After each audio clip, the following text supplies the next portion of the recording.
Ever wonder about an ancient empire that rivaled Egypt, pioneered international law, and then just vanished from history for 3,000 years? Today, we're talking about the Hittites, one of the most fascinating and underrated powers of the Bronze Age. The Hittites weren't originally from Anatolia, modern-day Turkey. They arrived around 2000 BCE and gradually took over, building their power from a heavily fortified capital city. Unlike many empires built purely on brute force, the Hittites were master administrators. They controlled vital trade routes, built strong cities, and bound their conquered neighbors with detailed legal treaties, some of which survive to this day. They were also incredibly literate. Adopting the Cuneiform script from Mesopotamia, they kept meticulous records. We have their laws, their diplomatic letters, even their religious rituals, all preserved on clay tablets. This gives us a direct window into how their state actually worked. Speaking of religion, it was a tool of control. They absorbed the gods of every culture they conquered, creating a pantheon of 1,000 gods.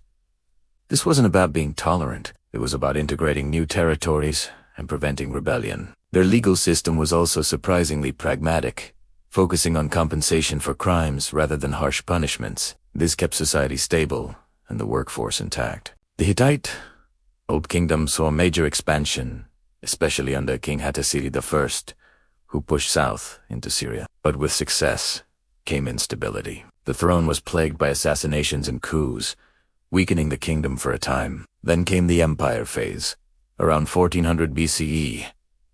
A new line of strong kings re-energized the state. They perfected chariot warfare, using heavier three-man chariots that acted like mobile fighting platforms, a game-changer on the battlefield. This military might brought them into direct conflict with the other superpower of the day, Egypt. Both empires wanted control of Syria, a clash that famously led to the Battle of Kadesh. In a fascinating turn of events, neither side could win.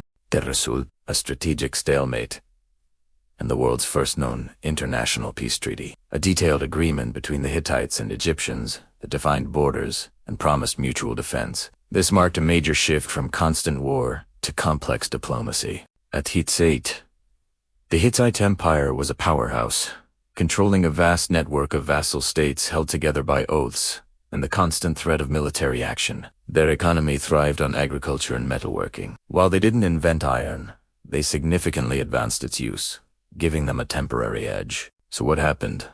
How did such a sophisticated empire collapse? It wasn't one single event. Around 1200 BCE, a perfect storm hit. Internal power struggles returned. Climate change led to famine, crippling their supply lines. A new, aggressive enemies emerged. The mysterious sea peoples attacked from the coast, disrupting trade, while the rising Assyrian Empire pressured them from the east. The system buckled. Vassal states broke free, communications failed, and the once mighty empire simply fragmented. Hattusa was abandoned and burned. The empire didn't fall in a glorious last stand.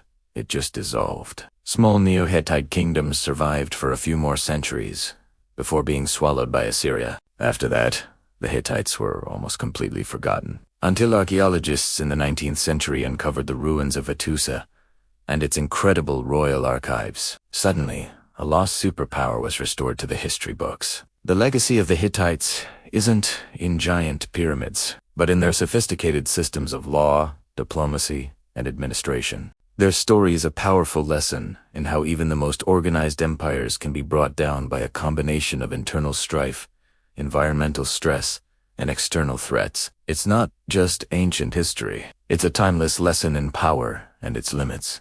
Thanks for watching. If you found this journey into the past interesting, be sure to like this video and subscribe for more deep dives into history. See you next time.